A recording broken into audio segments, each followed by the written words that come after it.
ശശികല പറയുന്നത് എന്താണ്? SC/ST-കാരുടെ അതായത് പട്ടികജാതി പട്ടികവർഗക്കാരുമായി യാതൊരു ബന്ധവുമില്ലാത്തതാണ് വേടന്റെ ശബ്ദം. റിതം ആൻഡ് പൊയട്രി എന്നാണ് റാപ്പിന്റെ നീട്ടിയുള്ള എഴുത്ത്. റിതം ആൻഡ് പൊയട്രി, താളവും കവിതയും ഒന്നും ആദിവാസി സമൂഹത്തിനോ ദളിത് സമൂഹത്തിനോ നിഷിദ്ധമാണെന്ന് എവിടെയെങ്കിലും എഴുതി വച്ചിട്ടുണ്ടോ? കാട് എന്നത് തന്നെ സംഗീതത്തിന്റെ ഉറവിടമാണ്. അവിടെ ആദിവാസികൾക്കും അവരുടെ സംഭാഷണങ്ങൾ തന്നെ സംഗീതമയമാണ്. കാട്ടിൽ നിന്നാണ് രാമായണം വരെ വന്നത്. ആദി കവി തന്നെ എന്താണ്? കാടിന്റെ പുത്രനാണ്. ഇതൊക്കെ അറിയാത്തവരാണോ ഈ ഹിന്ദു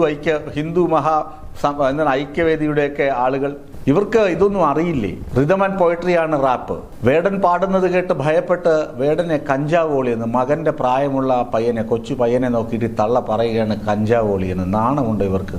എങ്ങനെ ഇരിക്കുന്നു?